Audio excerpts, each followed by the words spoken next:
अगदी अस्वस्थ करणारं होतं.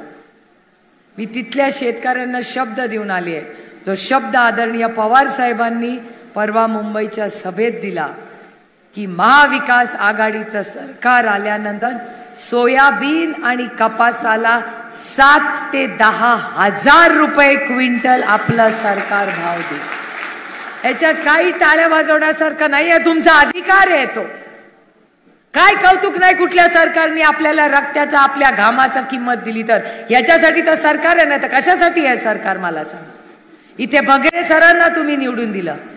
या तमाम मायबाप जनतेचे मी मनपूर्वक आभार मानते, नतमस्तक मानते. अशा इमानदार माणसाला तुम्ही या भागातून निवडून दिलं, हे तुमचं श्रेय आहे. काही लोक मला म्हणतात, आता 2 दिवस झाले फोन यायला लागले. एका तर माणसाचा फोन येतो मला, तो कुठेतरी परदेशी आहे. तो सारखं मला फोन करून म्हणतो की ताई मशीन मध्ये गडबड आहे, मशीन मध्ये गडबड आहे. आता मी त्याला म्हणते, मी मशीन मध्येच निवडून आले, मी कसं म्हणणार मशीन मध्ये गडबड आहे. आता खरं खोटं मला माहिती नाही, पण अशी एक कथा चालली आहे की काही मशीन्स मध्ये गडबड करतील असं तो माणूस म्हणतोय. मी म्हणत नाहीये पत्रकारांनो, माझं भाषण नीट ऐका. बातमी कराल तेव्हा पण नीट बातमी करा, तुम्ही जबाबदार आहात. कारण आणि ती एक बातमी सातत्याने त्या व्यक्तीचा, मी इथे बसल्यावर पण माझा फोन आला होता मला त्याचा, मी घेतला नाही, आता त्याचाच कदाचित वाचत असेल. तो मला असं म्हणतो माणूस की हे 170 सीट येतात ते म्हणतात कारण का त्यांनी काहीतरी नियोजन केले. माझा अशा गोष्टींवर विश्वास नाही, कारण का माझा आजही इलेक्शन कमिशन आणि त्या सगळ्या प्रक्रियेवर विश्वास आहे. ज्या मताधीन आपण बगरे सरांना निवडून दिलं त्याच्यामुळे माझा आजही त्या सगळ्या गोष्टींवर आजही माझा विश्वास आहे. पण तुम्ही मला सांगा की बगरे सर, तुम्ही 1.5 लाखांनी निवडून आला ना, 1,13,000 मतांनी तुम्ही निवडून आला. आणि ते दुसरं जे चिन्ह होतं 1,03,000 म्हणजे बगरे सरांचं नाव, हे खरे बगरे सर, एक खोटे बगरे सर जे दुसरी पास होते त्यांचंही नाव होतं, बरोबर. त्याच्यानंतर दुसरी ती काहीतरी पिपाणी होती आणि त्या पिपाणीमुळे 1,00,000 मतं, म्हणजे खरं तर बगरे सर तुम्ही रेकॉर्ड 2,00,000 मतांनी निवडून आलाय, एक वास्तव. पण एक कॉपी करून पास करणारे, आणि मी नाही म्हणत ते कॉपी केलं. परवा या राज्यातले मोठे नेते आहेत, माझ्यापेक्षा वयानी कर्तृत्वानी सगळ्यांनीच मोठे, त्यांनी परवा एक भाषण केलं, यांच्या चॅनलवर मी पाहिलं सगळ्यांच्या. ते असं त्या भाषणात म्हणाले की साताऱ्यामध्ये पिपाणी आणि तुतारी होती, जर पिपाणीची मतं तुतारीला बसली असती, हे मी म्हणत नाहीये ते म्हणतायत. पूर्ण दाखवा रे, माझं भाषण अर्ध नाही दाखवायचं. की पिपाणी आणि तुतारी, जर पिपाणी आणि तुतारी मध्ये गडबड झाली नसती तर साताऱ्याला शशिकांत शिंदेच निवडून आले असते, हे ते म्हणतायत, मी म्हणत नाही. ही कबुली केली आहे. आणि माझे हे झाले DCM 1. DCM 1 म्हणजे माननीय आदरणीय देवेंद्रजी, ज्यांना प्रेमाने आजकाल देवा भाऊ म्हणतात. त्यांनी नाव बदललं आता त्यांच्या सहकार्याने, त्यांनी देवा भाऊ म्हणतात. देवा भाऊंनी भाषण असं केलं की हो, मी उपमुख्यमंत्री झालो पण 2 पक्ष फोडून मी मुख्यमंत्री झालो. मला आश्चर्यच वाटलं. म्हणलं देवा भाऊ तुमसे ही उम्मीद नथी, कारण का माझ्या देवा भाऊंकडून फार अपेक्षा होत्या. अरे विरोधात असला म्हणून काय झालं, चांगल्याला चांगलं म्हणलं पाहिजे. मी गडकरी साहेबांबद्दल चांगलंच बोलते, कारण का गडकरी साहेब चांगलेच आहे. अच्छे को अच्छा बोलना चाहिए. विरोधक असला म्हणून काय झालं, गडकरी साहेब चांगले, पण प्रॉब्लेम गडकरी साहेबांचा नाही, प्रॉब्लेम पक्षाचा आहे. गडकरी साहेब चांगले असले तर मला वाटलं देवा भाऊ पण चांगला आहे. नंतर ध्यानात आलं की देवा भाऊ कॉपी करून पास झाला, 2 पक्ष फोडून उपमुख्यमंत्री झाला. असं कधी म्हणाल का? सॉरी हा बगरे सर, तुमच्या समोर हे बोलतेय, तुम्ही एक सुशिक्षित सर आहात, सराच्या समोर कॉपीचं बोलते. रामकृष्ण हरी, पांडुरंगा, सॉरी रे बाबा, मला माफ कर. आणि तुम्ही पण माफ करा प्लीज, कारण का मी शिक्षकांचा फार आणि मोठ्यांचा फार मान सन्मान करते. माझे बंधू तसे आहेत, पण माझ्या त्यांच्या भाऊ बहिणीच्या नात्यापेक्षा ते शिक्षक आहेत ह्याला जास्त मोठं कर्तृत्व आहे आणि त्याला मी मानाचा मुजरा करते. आणि एका शिक्षकाच्या बद्दल आपण म्हणू, आता साताऱ्याला कॉपी करून पास झाले मी म्हणत नाही, देवाभाऊ म्हणतात मी 2 पक्ष फोडून आलो.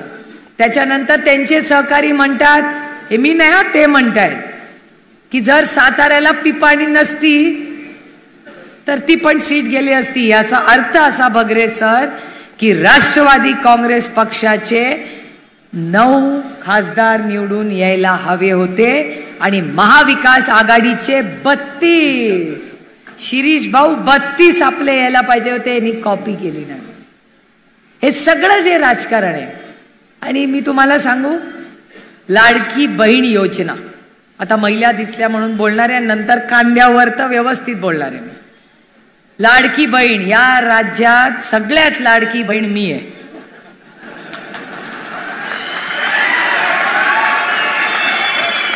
आणि लोकसभेत लाडकी नव्हते. लोकसभेत तुम्ही असा दणका दिला ना की लगेच मी लाडकी झाली. मला खरं सांगा, ही योजना लोकसभेच्या आधी का नाही काढली? बहिणी लोकसभेत लाडक्या का नव्हत्या? कारण काय, फक्त मताचं राजकारण करतात. 1500 रुपये देऊन तुम्हाला लाडकी बहीण योजनेचं नाव सुरू केलं त्यांनी. आओ, बहिणींवर प्रेम करून बघा, यांना नात्याचाच अर्थ कळत नाही. यांना वाटतं सगळी नाती पैशानी विकत घेऊन येतात. जर सगळीच नाती पैशानी विकत घेऊन असती ना तर माझे बगरे सर कधीच निवडून आले नसते. आणि हेच तर या सरकारला कळत नाही की या देशात 50 खोके तुमचे एकदम ओके. इथे जे सगळे बसलेत ना या सभेमध्ये, या आमची सगळ्यात मोठी ताकद आमची इमानदारी आहे, याचा आम्हाला सार्थ अभिमान आहे. आणि आमच्या महिला भगिनी पण, परवा एका पत्रकाराचा फोन आला, तुमचा लाडका पत्रकार आहे, मोठा दिल्लीवरनं आलाय, नाव आता नंतर सांगेन. त्यांनी तर नाशिकवर असा बॉम्ब टाकलाय की राजकारणच बदलून टाकलं. त्याने एक पुस्तक लिहिलं, त्याच्यात काय लिहिलंय नाशिक बद्दल, नाशिकचाच उल्लेख आहे त्याच्यात. नाशिकलाच सगळे भेटले आणि नाशिकमध्येच कोणीतरी कबुली दिली की हो आम्ही ईडीच्या भीतीने गेलो तिकडे. आता तो विषय वेगळा, आता तो परत कधीतरी जास्त वेळ असेल तेव्हा बोलीन. पत्रकारांना समजलं काय, पुस्तक वाचलं का नाही माहिती नाही, मी वाचलंय. कोणाला मराठीत वाचायचं असेल तर मला सांगा, मी ट्रान्सलेशन करून घेतलंय, परमिशन घेतली आहे लेखकाची, तुम्हाला दिन कधी हवं असेल. पण हा प्रश्न असा आहे की बहीण लाडकी कधी झाली? जेव्हा लोकसभेचा रिझल्ट आला. 1500 रुपये त्यांनी सुरू केले. अहो, भाऊ बहिणीचं नातं हे विकत घेता येत नाही. त्यांचा प्रॉब्लेम असा आहे की त्यांना नातं, प्रेम आणि व्यवसायातलं अंतरच कळत नाही. 50 खोके एकदम ओके ते विकले गेले, म्हणून भाऊ बहिणीचं पवित्र नातं विकत घेता येत नाही. आणि 1500 रुपयाला तर नाही. काय किंमत लावली हो आमच्या नात्याची? अशी कोण किंमत लावतं नात्याला? अहो, मागितलं असतं तर सगळं देऊन टाकलं असतं. काय मोठं आहे, आई वडिलांनी मेंदू दिला, हात पाय दिलेत, सगळं शाबूत आहे. शून्यातून विश्व उभं केलं की नाही? ते 80 वर्षाचा योद्धा रोज, काल तर सभा पवार साहेबांनी हात करती. काल रात्री माझं भांडण झालं त्यांच्याशी.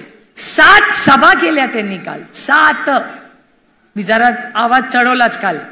म्हटलं काय चाललंय? ते म्हणले तू गबास. आलं, आमचा विषय संपला. आता 7 सभा करूनच आले होते, आता उपयोग काय मी भांडण करून घरी येऊन? पण हे कशासाठी लढतायत? ते मुख्यमंत्री होणार आहेत, ते स्वतः सत्तेत बसणार आहेत. त्यांना काही नकोय हो, त्यांना एवढंच हवंय की चांगली सत्ता येऊ दे आणि माझ्या कांद्याच्या शेतकऱ्याला त्याचा हक्काचा हमी भाव मिळू दे, याच्यासाठी लढाई. आणि या प्रत्येक महिलेला स्वाभिमानाने ती उभं राहिलं पाहिजे. तिच्या कर्तृत्वाला, तिच्या निर्णय प्रक्रियेसाठी आदरणीय पवार साहेब लढलेले आहेत. आणि मी तुम्हाला शब्द देते, माझी सगळ्यात मोठी लढाई भारतीय जनता पक्षाबरोबर कांद्यावरच झालेली आहे. आणि माझं म्हणणं आहे, मी त्या पियुष गोयलांची भांडण करून करून थकले. बगरे सर, तेव्हा तुम्ही इथे होता, मला आता संगतीला उभे राहिला.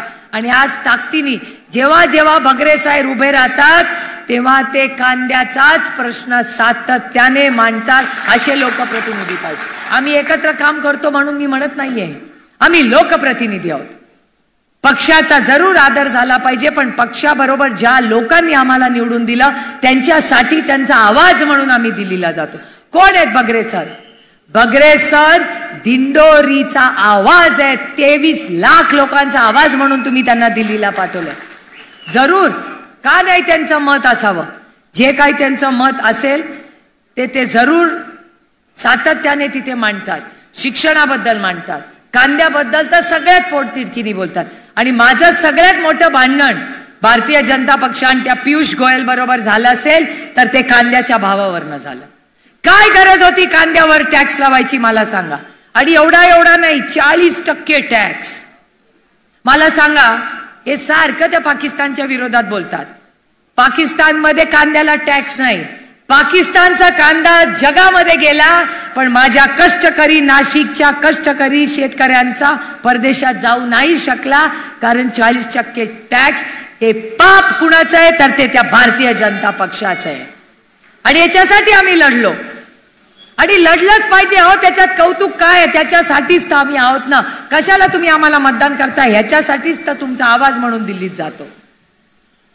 आणि कांद्याच्या या शेतकऱ्यावरचा अन्याय आणि इथले बाकीचे लोकप्रतिनिधी, स्थानिक लोकप्रतिनिधी सगळे उभे राहिले त्या सत्कारासाठी आणि काय म्हणे की आम्ही विकासासाठी गेलो. कसला विकास? कुणाचा विकास? तुमचा स्वतःच्या घराचा विकास. इथे माझ्या शेतकऱ्यांचे अश्रू यांना दिसले नाहीत. आणि आमच्या नाशिककरांनी असा दणका दिला ना, बरोबर खासदारीला सुपडा साफच करून टाकला त्या भारतीय जनता पक्षात. हा, वैयक्तिक माझी लढाई त्यांच्याशी नाहीये, पण त्यांच्या धोरणांची माझी लढाई आहे. आजही काय कांद्याची परिस्थिती? का नाही सोयाबीनला भाव देत? का नाही दुधाला भाव देत? का नाही कपासाला भाव देत? का नाही माझ्या या शेतकऱ्याला ते न्याय देत? काय अडचण आहे? 20-40 हजार कोटी रुपयाचे रस्ते करायला यांच्याकडे पैसे आहेत. आदरणीय महाविकास आघाडी आपल्या उद्धवजींचा पक्ष फोडला. किती पैसे? 50 खोके एकदम ओके म्हणता ना तुम्ही. मग 50 गुणिले 40 किती रुपये झाले? 50 खोके एका आमदाराला, 40 आमदाराला 50 कोटी दिले, किती पैसे झाले? पुरुषोत्तम म्हणतोय 2000 कोटी रुपये. पुरुषोत्तम, तेच 2000 कोटी जर माझ्या या कष्ट करणाऱ्या किसान सगळ्या महाराष्ट्रातल्या शेतकऱ्यांना दिले असते तर ह्यांच्या घरात सरसकट कर्जमाफी झाली नसती का? अहो, कर्जच राहिलं नसतं, तुम्ही सरकारला पैसे दिले असते. कांद्याला काय हमी भाव देऊ शकत होतो? सोयाबीनला भाव, दुधाला भाव देऊ शकतो की नाही? 2000 कोटी रुपये किती होता तो? बाबा रे, मला माहिती पण नाही किती शून्य आहे त्याच्यामध्ये. कांदा नाफेड मोठा भ्रष्टाचार, आयात सुरू आहे, निर्यात शुल्क माफ झालं पाहिजे. ठेकेदार, अरे बापरे, ही चिठ्ठी बघा, फार इंटरेस्टिंग आहे. वा वा वा, अरे ही तर मी चिठ्ठी परवानगीने घेऊन जाणार आहे बाहेर आणि बाकीच्या भाषणात पण दाखवणार आहे. मला अशी चिठ्ठी आली आहे की कांदा नाफेड NCCF मध्ये मोठा भ्रष्टाचार, आयात सुरू आहे, निर्यात शुल्क माफ झालं पाहिजे. ठेकेदार, हे जास्ती इंटरेस्टिंग आहे. ठेकेदार गोल्डन गँग खरेदी करतोय. बॉस, ये गोल्डन गँग कोण आहे? अगो बाई ग, मी तुम्हाला एक सांगू. मी तुम्हाला एक गोष्ट सांगू का? माझ्यापेक्षा वयाने फार मोठे लोक इथे उभे आहेत, बसलेले आहेत. माझं पण थोडंसं वय आहेच. हे पोरांनी भाषा, आमचा रोहित बाई सारखा होते मलिदा गँग बोल, पण मी आत्या पडते, त्याच्यामुळे आत्याला थोडंसं वयाची मर्यादा, महिले असल्याची मर्यादा ठेवूनच भाषण करायला लागतं. त्याच्यामुळे मी बाई मलिदा गँग वगैरे बोलत नाही. पण एक तुम्हाला सांगते की ठेकेदार हा गोल्डन गँग जो कोणी असेल आणि जर ह्याच्यात भ्रष्टाचार तुम्ही या चिठ्ठीप्रमाणे म्हणत असेल तर होत असेल तर हा भ्रष्टाचार आणि ही गोल्डन गँग मोडून काढायची नैतिक जबाबदारी ही सुप्रिया सुळे घेईल. पत्रकारांनो, रेकॉर्ड करा माझं भाषण. या राज्यामध्ये शेतीमध्ये कोणीही भ्रष्टाचार केला माझ्या शेतकऱ्याच्या कष्टाचे हक्काचे पैसे कुठल्याही मलिदा गँग किंवा गोल्डन गँगनी जर घेतले तर गाठ या सुप्रिया सुळेशी आहे, पूर्ण ताकदीने तुमच्या बाजूनी लढीन. आणि ही ताकद हे बघा, आम्ही महिलांना छोटंसं काही बोललं ना की आमच्या डोळ्यात टचकन अश्रू येतात, पण जेव्हा आमच्यावर घात होतो ना तेव्हा तीच महिला पदर खोचून झाशीची राणी झालेली या देशाने पाहिलेली आहे. त्याच्यामुळे माझी या गोल्डन गँगला विनम्र विनंती आहे, एक लास्ट चान्स, उद्योग बंद करा. हे उद्योग जर पुढच्या आठवड्यात 10 दिवसात बंद झाले नाहीत आणि माझ्या कष्ट करणाऱ्या शेतकऱ्याला त्याचा हमी भाव मिळाला नाही तर 20 तारखेला इलेक्शन झाल्या बगरे सर आणि मी अमरण उपोषणाला तुमच्यासाठी बसू, हा शब्द मी तुम्हाला देतो. आम्ही दोघेही बसू. बगरे सर लक्ष ठेवा, आपल्या या कांद्या उत्पादक शेतकऱ्याला भाव मिळालाच पाहिजे. त्याच्यात भ्रष्टाचार असेल तर या पत्रकारांना घेऊन जा, स्टिंग ऑपरेशन करा आणि कळू दे देशाला काय भ्रष्टाचार चालला या गोल्डन गँगचा. कोणीही गोल्डन गँग देवालाच ठाऊक. चिठ्ठी आली आहे पत्रकारांनो, तुम्ही पण जरा शोध चला. पोरांनो, पुरुषोत्तम नुसतं बसू नको, तू जरा माहिती काढ कोण आहे गोल्डन गँग. अगो बाई,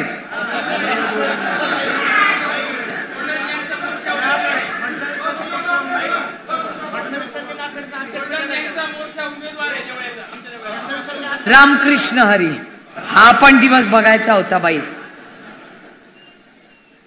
हे भयानक आहे परिस्थिती आणि म्हणून आपल्याला परिवर्तन करायचंय. हे परिवर्तन काय उगाच आम्हाला सत्तेत बसण्यासारखी नाही. सत्ता काय असते? सत्ता हे एक माध्यम आहे तुमच्या आयुष्यात एक चांगला बदल घडवण्यासाठी. नुसते रस्ते आणि बिल्डिंग बांधून सामाजिक परिवर्तन होत नाही. सामाजिक परिवर्तन जेव्हा होतं जेव्हा तुमच्या खात्यात पैसे पडतात, तुमची लेकरं शिकतात, तुमची मुलं MIDC मध्ये कामाला लागतात, तेव्हा सामाजिक परिवर्तन होतं. आणि हे परिवर्तन आपल्याला करायचंय. आणि ह्या शेतकऱ्यांसाठी ही लढाई आहे आणि ही लढाई आपल्याला सगळ्यांना ताकदीने 20 तारखेला जिंकायची. मी बरंच काय बोलणार होते, तुम्ही ते ही मध्येच चिठ्ठी आली. एक थोडक्यात विषय पण घेतेच कारण का तो महत्वाचा आहे, शॉर्ट मध्ये घेते. पण बगरे सर आपल्या सगळ्यांच्या समोर, आपल्या राज्यासमोर, शिरीष भाऊ तुम्ही निवडून येणारच आहात कारण का लोकांना असं आवडत नाही. आणि नाशिकचे लोक, म्हणजे आज मी बगरे सर आणि मी एकत्र काम करतो म्हणून कौतुक, कारण माझी विनंती आहे या गोष्टीवर टाळ्याही वाजू नका. कारण आपण सगळे विसरून गेले की इमानदार असणं ही आजकाल मोठी पदवी झाली आहे. अहो, इमानदार असलंच पाहिजे. त्याच्यामुळे शिरीष भाऊ, माझ्या तुमच्याकडूनही काही अपेक्षा आहेत. माझी अपेक्षा आहे की तुम्ही निवडून आल्यानंतर पहिला तुमचं कर्तव्य असेल की या प्रत्येक मतदाराला ही मलिदा नाही, आपली काय गोल्डन गँग मोडून काढण्याची जबाबदारी तुम्हाला घ्यावी लागेल. माझ्या इथे बसलेल्या प्रत्येक शेतकऱ्याला त्याच्या हक्काचा हमी भाव द्यायची जबाबदारी ही तुम्हाला घ्यावी लागेल. आणि माझ्या इथे बसलेल्या प्रत्येक महिलेला आपलं सरकार नुसती लाडकी बहीण म्हणणार नाहीये, तिला महालक्ष्मी म्हणून तिचा मान सन्मान करणार आहे आणि तिला तिच्या अकाउंटमध्ये 3000 रुपये टाकणार आहे. त्यांची जबाबदारी तुम्हाला घ्यावी लागेल. आणि ही नुसती जबाबदारी नाही, नुसते पैसे देऊन आम्हाला वोट करा असले उद्योग आम्ही करत नाही. अहो, नाती पैशानी नाही हो, तो दिल से बनता है. त्याला मन असावं लागतं, त्यांना मनच नाही. त्याच्यामुळे काय अपेक्षा करायच्या त्यांच्याकडून. पण माझं म्हणणं आहे की ह्या राज्यामध्ये, परवा मी एक भाषण ऐकलं, कोण काय त्यांचं नाव, धनंजय महाडिक. धनंजय महाडिक हे राष्ट्रवादी काँग्रेस पक्षात होते. अतिशय सुसंस्कृत चांगला माणूस, पण संगत बदलली हो आणि प्रॉब्लेम झाला. म्हणून आई म्हणते ना की मित्र मैत्रिणी चांगले असले पाहिजेत. हे मला आत्ता कळलं आयुष्यात की संगत चांगली असणं का महत्वाचं असतं. आपल्याकडे होते तेव्हा कोल्हापूरचे उत्तम खासदार होते, आता भारतीय जनता पक्षात गेले आणि परवा तर बायकांनाच दमात घेतलं आणि काय भाषण केलं की जी महिला 1500 रुपये तिला सरकारकडून मिळतात, ती जर काँग्रेसच्या सभेला गेली तर तिचे फोटो काढा. एकतर या देशामध्ये कुठल्याही महिलेचा चोरून फोटो काढणं हा गुन्हा आहे. कोणी फोटो काढले घेऊन जा पोलीस स्टेशनला, त्याला काय अडचण नाही. मी तर नेणारच आहे असले उद्योग करणाऱ्यांना. धमकी देता काय? धमकी महिलेला दिली तर डायरेक्ट पोलीस स्टेशन. आणि त्याच्यानंतर असं म्हणाले, जर तू काँग्रेसच्या सभेला गेली, राष्ट्रवादीच्या सभेला गेली तर मी बघतोच तुझं काय करायचंय. मला धनंजय महाडिकांना सांगायचंय आणि देवा भाऊंना विचारायचंय की देवा भाऊ, तुम्ही या राज्याचे गृहमंत्री आहात. तुमच्या पक्षाचा नेता या महाराष्ट्रातल्या करोडो महिलांना धमकी देते आणि तुम्ही तोंड बंद करून बसता. असा गृहमंत्री तुम्हाला पाहिजे का? कैलासवासी आर पाटलांसारखा तुम्हाला गृहमंत्री पाहिजे ज्यांनी 1 लाख महिलांना पोलीस यंत्रणेमध्ये नोकरी दिली? आबा जेव्हा गृहमंत्री होते तेव्हा या राज्यातल्या प्रत्येक व्यक्तीला, महिलेला आधार वाटायचा की अरे माझा भाऊ गृहमंत्री आहे, मी कुठेही कधी गेले तरी मला कशाची भीती वाटत नाही. मी शब्द तुम्हाला देते की महाविकास आघाडीचं सरकार आल्यावर या राज्यातली प्रत्येक महिलेची सुरक्षिततेची जबाबदारी महाविकास आघाडी घेईल, हा शब्द मी तुम्हाला देते. फक्त 3,000 रुपयाचं नातं नाही आहे. अहो, नाती पैशानी नाही विकत घ्यायला लागतात आणि नाती जोडायला ताकद लागते, नातं तोडायला ताकद लागत नाही. आणि ती ताकद या सुप्रिया सुळेमध्ये आहे. नाती जोडायची ताकद माझ्यात आहे आणि तीच नातं आपल्याला शिरीष भाऊंच्या माध्यमातून महिला सुरक्षितता, कांद्यासाठी सुरक्षितता, सोयाबीन, कपास आणि एक शब्द देते तुम्हाला की अडचणीत आलेल्या प्रत्येक जो शेतकरी अडचणीत असेल त्याला सरसकट कर्ज माफी महाविकास आघाडी करेल. हा टाळी नुसता वाजवायचा विषय नाही. ते म्हणतात, खोटं बोलतात. अरे डंके की चोट पे मी सांगते, जेव्हा काँग्रेस आणि राष्ट्रवादी काँग्रेसचं सरकार होतं, जेव्हा मनमोहन सिंग साहेब प्रधानमंत्री होते, आदरणीय पवार साहेब कृषी मंत्री होते, सरसकट कर्ज माफी केली होती की नाही? 70,000 कोटी रुपयाची केली होती. अरे त्याला दानत लागते. तेव्हा कोण म्हणलं होतं का अरे बीजेपीच्याकडे गेलास फोटो काढीन तुझा, असं कोण बोललं होतं का? अरे म्हणून काय झालं? अरे विरोधक असला तरी काय दिलदार असला पाहिजे. अरे माझं पण भाषण ऐका, देवा भाऊ आले तर त्याच्या पण भाषणाला जा, का अडचणी? लोकशाही आहे. लोकशाहीमध्ये प्रत्येकाला प्रत्येकाचं भाषण ऐकायचा अधिकार आहे आणि पाहिजे त्याला मतदान करायचा अधिकार आहे. मी म्हणून म्हणते, अरे विरोधक असला तरी दिलदार असला पाहिजे. याचं कारण माझा विश्वास भारतरत्न डॉक्टर बाबासाहेब आंबेडकरांच्या संविधानावर आहे आणि त्या संविधानाच्या चौकटीत राहून आम्ही आमचं राजकारण आणि समाजकारण करतो.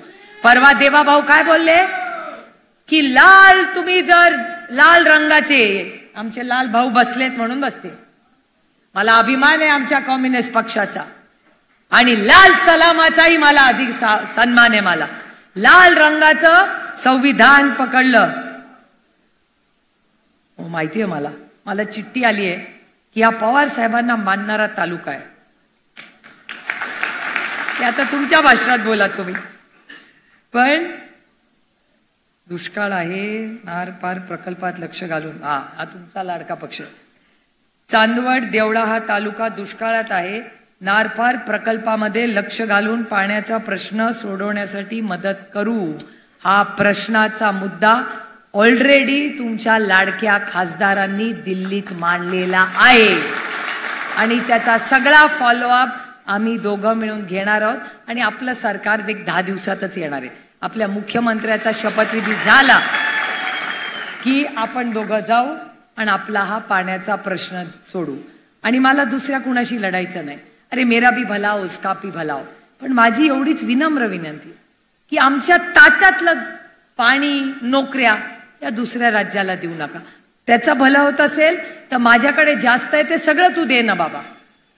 जर हक्कानी माझा अजिबात लढाई कुठल्या राज्याची नाहीये. त्यांचं पण भलं हो, आपलं पण भलं हो.